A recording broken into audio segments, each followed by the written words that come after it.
Dan, welcome to the show. We're pleased to have you. Thanks for having me, Ben. It's been a lot of fun. You know, you're a busy guy. It's hard to get in this room and visit with you. But you know, you guys finish all the Hollywood stuff. You guys finally let me in at the end of the day. It's really nice. Thank you. I was pushing to have you earlier. I was overruled. You know, I would just I would have you on for 12 hours. Okay. So, anyways, what have you been up to today? What have you been doing on the floor? The stuff you can talk about. I actually have had a pretty short day. I came in. I hung out with my kid all day, had fun, and then everyone else worked like slaves here. And then I came here, stole some thunder, and then I went to Cup of Joe, the panel that Joe always does, which is always a lot of entertaining. Dan Slott hugged 3 or 4 people, which I find kind of mildly weird, but it was sweet. And then I came up here, and you guys were nice enough to get me through the building, and so I didn't get lost, because I have been known to get lost at a con. Well, this is a bit of a labyrinth to get up here. Yes. They definitely gave us some prime real estate. And then I'm good view. Yes, you have a very good view. Good view, but not the easiest place to find. And then I'm going to go to the Avengers panel tonight, which I'm very excited looking forward to there. I'm looking forward to seeing what footage they got. I haven't seen anything, so I'm very, very excited. Did you see the trailer earlier? Seeing the trailer, but I haven't seen any of the stuff. Sometimes I get to see, but I haven't had the time now to see it. So that's interesting. Now, why haven't you gotten to see stuff? Is it just a matter of your schedules and timing? Busy. Because I know you've definitely been more involved as we move forward, expanding your publisher role beyond just comics. You're doing a lot of stuff with the entertainment team. Yeah, me and Joe.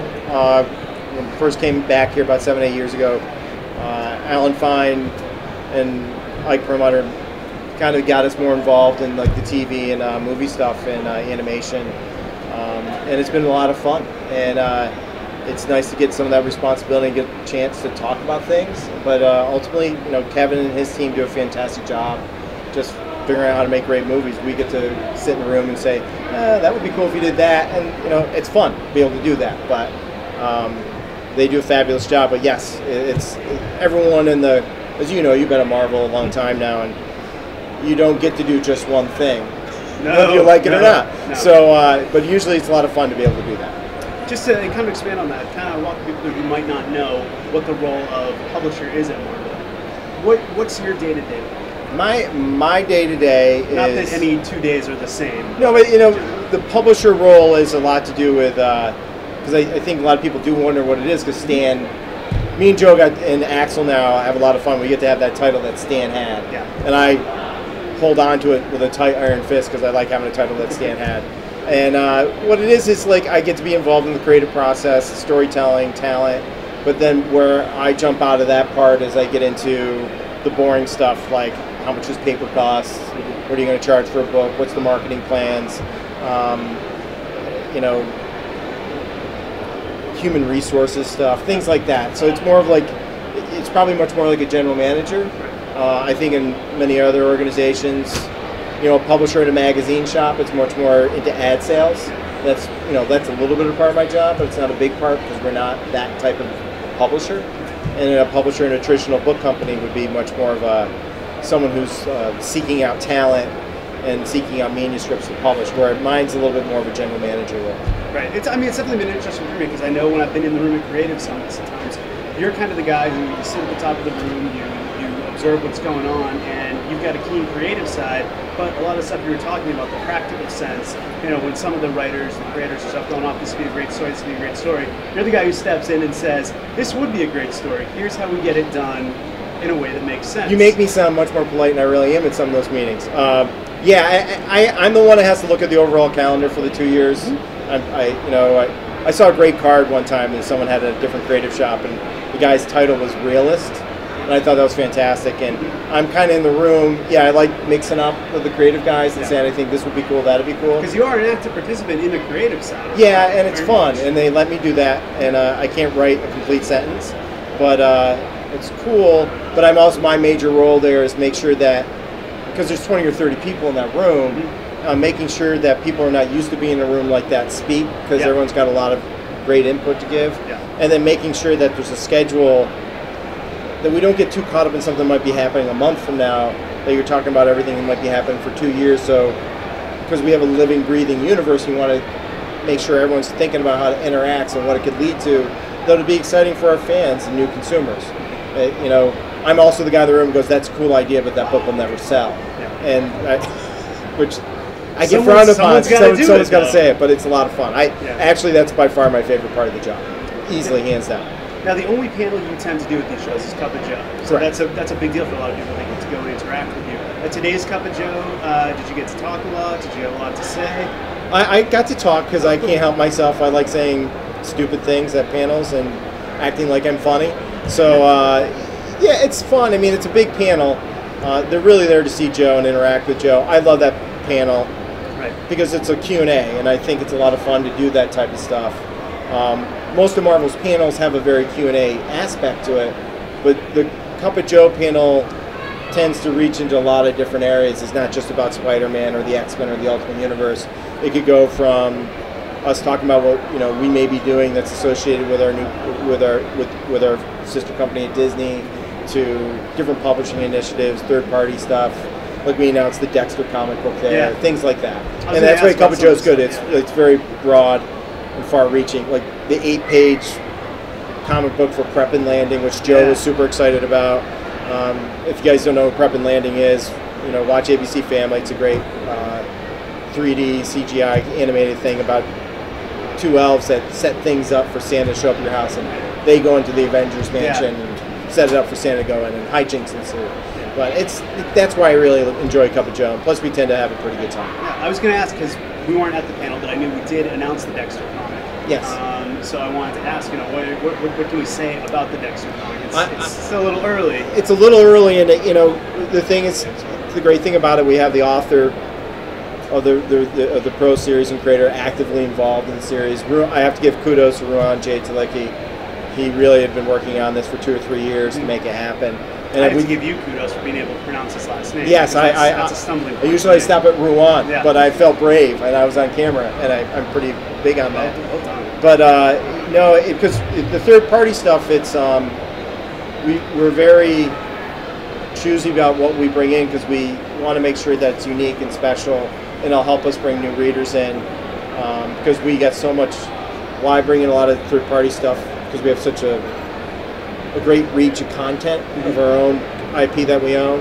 So things like The Stand, things we do with Stephen King, Dexter, Halo, we see that as being a short step to bring new comic book readers in, and that's why we kind of look at that stuff. So we're very excited about the Dexter piece, and and Wizard of Oz and Emma and things like that. Yeah, it reminds everyone that Marvel is a vast publisher. We're not just putting out superhero comics. There's a lot of stuff. We're just trying to get more people involved in graphic fiction. Absolutely. Now, another thing at Cup of Joe at the end, I know they expanded on the "It's Coming" teaser, as we call it. Would you care to speak at all to what was shown and what the reaction was as well? Have you guys put it up on the website yet? Yes, the image? it's up on the website. Well, we thought it was a great teaser. It's I think people will recognize the big fiery bird as something that's important to the Marvel Universe. Right. And if I say any more, I'll probably get yelled at, so I'll stop there. Yeah.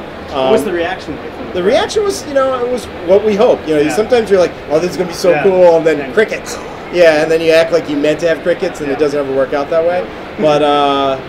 But no, people reacted. They were excited by it. They knew what the image is. People here know that. Right. And then when you see the list of names working on the project, it's an impressive lot. And we're pretty excited about it. People have been working on this for over a year now, and the fact that we've gotten this far with people not quite sure what we're up to, we're pretty proud of that too. It's been very well kept secret. Yes.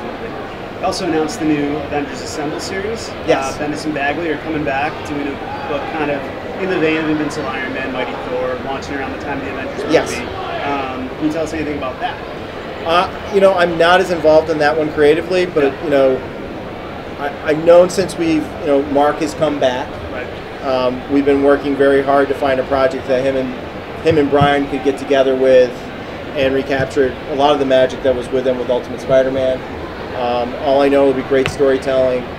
It'll involve the top characters that are associated with the film, and the great thing about Brian and Mark being together, it's really rewarding for fans because it's prolific. You're going to see a book about once every 3 weeks, and that's I think people are really excited about that. And plus they do 1 + 1 = 3 when they're working together, and that's the most important thing to get out of that. Going beyond the convention, something we announced earlier this week is the Marvel app now, in addition to being on the iPod and iPad devices, it's on Android. Yes. Now you work on the digital side Correct. as well. You bring a lot of that together. How did that come together, and what does that mean for us as a company? Well, it's the digital stuff has always been fascinating to me. When I took over publishing in 2003, we had 4 guys that were shared in 4 other departments running digital. And the fact that we've been able to grow it with people like yourself, John Cirilli, Harry, everyone else sitting in this room who's on the other side of the camera, and then there's people in the New York office who, we've gone from having 8 or 9 people working at the office launching Marvel Digital Comics Unlimited to going to an unmitigated success with the Marvel Comics app launch on the iPad, and with the team that drove that, Shauna Roof and that group, to continue to do this expansion and see how many people are, to get on, another 2/3 of the world from a handset standpoint. It's incredibly important to get more people reading comics and experience our stories and experience the people who write our stories and draw our stories. And it's just an incredible outreach. It's probably one of the things I'm most passionate about in my role and in my job. If I leave here and there's more people reading Marvel Comics and more people just reading comics in general, then I'm pretty happy with my run here when I get told I can't play with toys anymore. Which will happen someday. I can't believe it. I don't want to see that day. No, me either. Hopefully I'll never have to. In addition to that, we also announced last week that Avenging Spider-Man #1 Yes. made its first print comic that you can also get a code so that you can get a digital copy. You know a lot of things, Ben Morris. I try to keep up. You're on on top news, of things. Yeah, that's very exciting to me too, because it's a very unique way to seed more readership for our books. It's also a great way to reward our consumers. It is also very reflective of what's happening in in other marketplaces where people consume entertainment with DVDs and things along that line. Anything we can do where we can get people to experience our product in multiple different ways, through our print, to go to digital, experience our digital, drive those people back to our retail shops, who are our top priority and top partners. The more you can feed that ecosystem, the more exciting it is. I mean, we've been working on this and all together for something like this in the books for over a year now, and hopefully it's successful and we can do more of it because people feel like they're getting a real value, and that's important. We also, the other piece of it, we want to make sure we picked a book that was easy to jump on, sure, that we knew would be very entertaining, and Zeb Wells and Joe Mads on a Spider-Man book. Got the Avengers with Hulk punching a dinosaur. What else could you ask for? You need that as many formats as possible. What's the type of stuff that, taking off the publisher hat for a second and just like, you're on top of all this stuff, working with all these creators, all these characters. What's the kind of project that comes in and gets you really excited still as a fan, and you're just like, I can't wait to see us push that out? That's where there's not a project. I think, there was 2 projects specifically that I got very excited about, and I said I want to see these happen and come to fruition. One was when Civil War just came up in a room, and that was, and you knew it was going to be big as soon as one of the guys said, how about the word Civil War? Does it mean it? And then the room just exploded, and I was excited about that just because you could smell the energy and something felt right about it, because the timing of that project and the story that was in that project combined with what was going on in the world at the same time really led to a really unique situation. The other project that was really exciting for me that I got jacked for was Dark Tower. Just having Stephen King involved. Sure. I think I remember signing the contract, and I said, I can't wait till this is an omnibus. And now we've got that. I think that was my quote in the article. Yep. And those 2 are kind of represent the archetypes of what gets me excited. Digital stuff, just from the mechanics of it and getting it out there, that gets me excited. But usually it has something to do with sitting in a room with the creators on the editorial side, and you just kind of bounce story around, and something hits you, and you go, "Wow, that is so bleep cool! I want to see that happen." And then the other things that super excited, like the digital stuff, getting digital comics out there, and the impact that we've actually made. And one of the things that I'm very involved in that we haven't talked about at all, like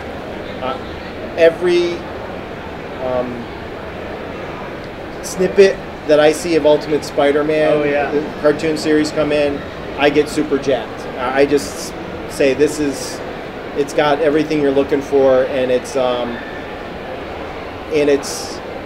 Marvel's first foray into really committing heavily and saying we're going to make a great show. We're going to do whatever needs to be done to make a great show, and it's going to be a great show. And so those type of things are the things that get me kind of jacked up. Marvel, your universe.